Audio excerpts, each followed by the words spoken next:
தமிழ் அரசியல் பரப்பில் அதிர்ச்சி அலைகளை உருவாக்கும் விதமாக ஒரு செய்தி ஒன்று வந்திருக்கு. அந்த செய்தியில் என்ன சொல்லப்பட்டிருக்கு என்று சொன்னால், ஜனாதிபதி ரணில் விக்ரமசிங்க தமிழரசு கட்சியினுடைய பாராளுமன்ற உறுப்பினர் சிவஞானம் ஸ்ரீதரன் அவர்களுக்கு கோடிக்கணக்கில் காசு கொடுத்திருக்கிறார் என்று சொல்லி அந்த செய்தியில் சொல்லப்பட்டிருக்கு. இந்த செய்தி உண்மையா? உண்மையிலேயே ரணில் விக்ரமசிங்க ஸ்ரீதரன் எம்பிக்கு கோடிக்கணக்கில் காசு கொடுத்தாரா?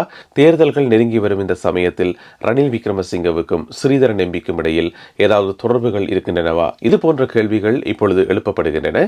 இது குறித்து இந்த காணொளியில் விரிவாக அலசலாம். காணொளிக்குள் போகலாம் வாங்க.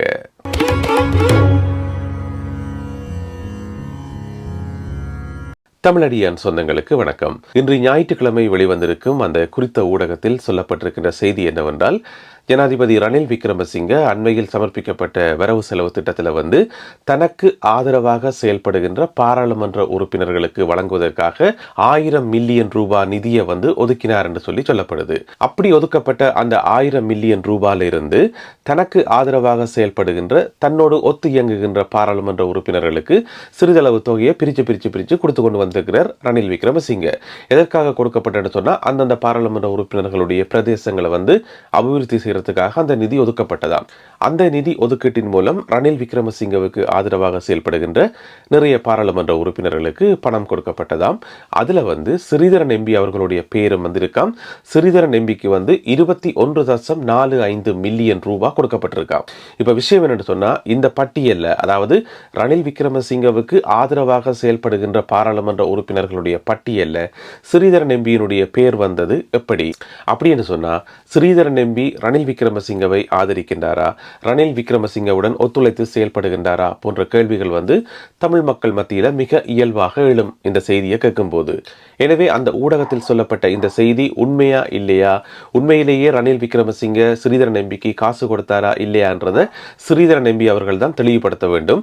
அப்படியே கொடுத்திருந்தாலும் அது என்ன விதமான அபிவிருத்திக்கு பயன்படுத்தப்படும், என்னென்ன தேவைகளுக்காக இந்த நிதி பயன்படுத்தப்படும் என்றதை பொதுமக்களுக்கு விளங்கப்படுத்த வேண்டிய கட்டாயத்தில் ஸ்ரீதரன் எம்பி இருக்கிறார். பொதுவாக நாங்க பார்த்தோம்னு சொன்னா, பாராளுமன்ற உறுப்பினர்களுக்கு அரசாங்க தரப்பிலிருந்து நிதி ஒதுக்குறதும், அந்த நிதியை வச்சுக்கொண்டு பாராளுமன்ற உறுப்பினர்கள் தங்களுக்கு வாக்களிச்ச மக்களுக்கு நலத்திட்டங்கள் செய்யறதும், உதவிகள் செய்யறதும், பிரதேச அபிவிருத்தி செய்யறதும் சர்வசாதாரணமான ஒரு விஷயம்தான்.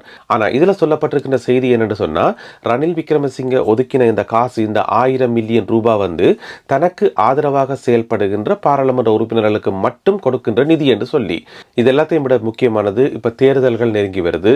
இந்த தேர்தலில் தமிழ் மக்கள் யாருக்கு வாக்களிக்கணும் என்று சொல்லி பிட்டியொரு விவாதமே போய்கொண்டிருக்குது. இன்னொரு பக்கம் தமிழ் பொது வேட்பாளர் ஒரு ஆளை நிறுத்தி அவரை தமிழ் மக்கள் எல்லோரும் ஆதரிக்கணும் என்று சொல்லி இன்னும் ஒரு கருத்து முன்வைக்கப்படுது. தமிழ் மக்களை பொறுத்த வரைக்கும் தமிழ் பொது வேட்பாளரை நிறுத்துறதுல அவர்கள் ஆர்வத்தோடு இருக்கிறத பொதுவாக அவதானிக்க முடியுது.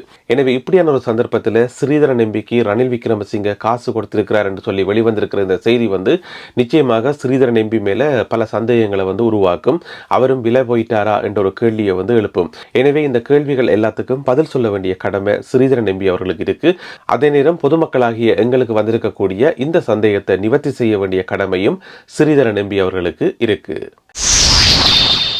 யாழ்ப்பாணத்திலிருந்து ரகசியமான முறையில் சுண்ணக்கல் வெட்டி எடுத்து அது திருவோணமலைக்கு அனுப்பப்படுது என்று சொல்லி ஒரு செய்தி வந்திருந்தது. நீங்கள் கேள்விப்பட்டிருப்பீங்கள். என்ன நடக்குது என்று சொன்னா, யாழ்ப்பாணத்தில் இருக்கக்கூடிய ஒரு சில இடங்கள்ல இருந்து ஒவ்வொரு நாளும் இரவு நேரத்தில் சுண்ணக்கல் வெட்டி எடுக்கப்பட்டு 15 தொடக்கம் 20 வரையான டிப்பர் வாகனங்கள்ல ஏற்றப்பட்டு அது திருவோணமலைக்கு ரகசியமாக அனுப்பி வைக்கப்படுதாம்.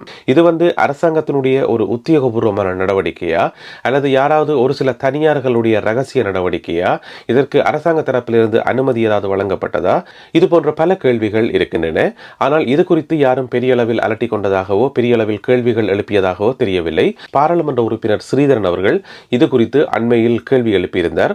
அதோட அந்த விஷயம் அப்படியே அடங்கி போயிட்டது. அதை பற்றி யாருமே கதைச்ச மாதிரியோ அல்லது அதற்கு எதிரான நடவடிக்கை ஏதாவது எடுக்கப்பட்ட மாதிரியோ எதுவுமே தெரியல. என்ன நடக்குது என்று சொன்னா, புத்தூர், இளவாலை, மாதகல் இந்த பிரதேசங்கள்ல இரவு நேரத்தில் ரகசியமான முறையில் சுண்ணக்கல்ல வெட்டி எடுக்கிறாங்களாம். அது திருவோணமலைக்கு அனுப்பப்படுதாம்.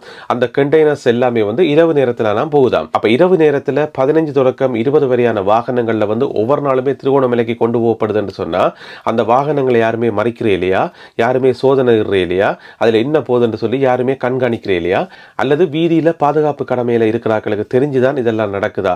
இது போன்ற கேள்விகள் எழுகின்றன. உங்களுக்கு தெரியும், கிளிநொச்சி பொன்னாவளி கிராமத்தில் இது போல சுண்ணக்கல் வெட்டி எடுக்கிறதுக்கான முயற்சிகள் மேற்கொள்ளப்பட்டு அது பொதுமக்களுடைய கடுமையான எதிர்ப்பினால வந்து இப்ப கைவிடப்பட்டிருக்கு.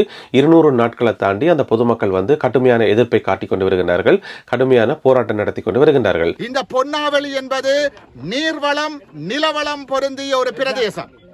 இந்த பிரதேசத்திலே சுண்ணக்கல் அகலப்படுமாக இருந்தால் 2 ஏக்கருக்கும் அதிகமான பிரதேசத்தில் கடல் நீர் உள்ளுக்குள்ளே வரும். அண்மையில கூட அமைச்சர் டக்ளஸ் சேவானந்தா அந்த பிரதேசத்துக்கு போனவர் ஆய்வு செய்யறதுக்கு. ஆனா பொதுமக்களுடைய கடுமையான எதிர்ப்பு காரணமாக அவர் திரும்பி போக வேண்டிய நிலைமை வந்தது. அதை வந்து பொதுமக்கள் அனுமதிக்கல.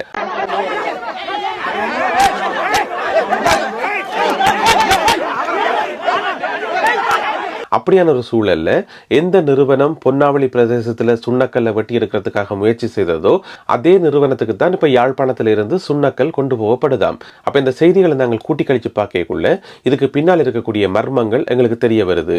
இதுக்கு பின்னால் இருக்கக்கூடிய அரசியல்வாதிகளுடைய தலையீடு, அரசியல்வாதிகளுடைய செல்வாக்கு போன்ற விஷயங்கள் எங்களுக்கு தெரிய வருது. அதனாலதான் இவ்வளவு துணிச்சலாக ஒவ்வொரு நாளுமே 15 தொடக்கம் 20 வரையான வாகனங்கள்ல சுண்ணக்கல்லை ஏற்றி கொண்டு திருவண்ணாமலையை கொண்டு வராங்க. அப்ப இந்த பிரதேச மக்கள் வந்து, அதாவது புத்தூர், இளவாலை, மாதகல் இந்த பகுதி மக்கள் வந்து இந்த சுண்ணக்கல் வெட்டி எடுக்கப்படுறதை அவதானிச்சு அதை வந்து உரிய அதிகாரிகளுக்கு சொல்லியும் கூட எந்த விதமான நடவடிக்கையும் எடுக்கப்படவில்லை.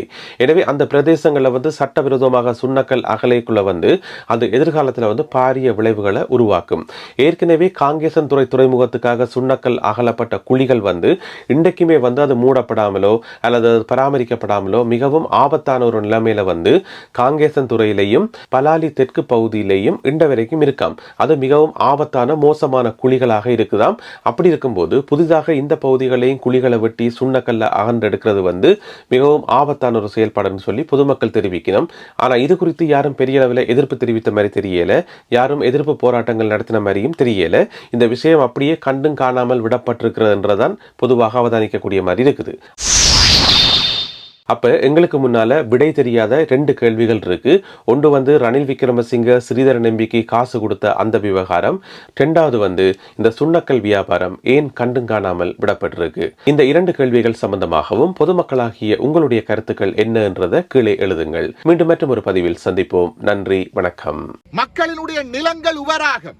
ஆகவே விவசாயமும் பாதிக்கப்படும், கரையோர உற்பத்திகளும் பாதிக்கப்படும். Thank you.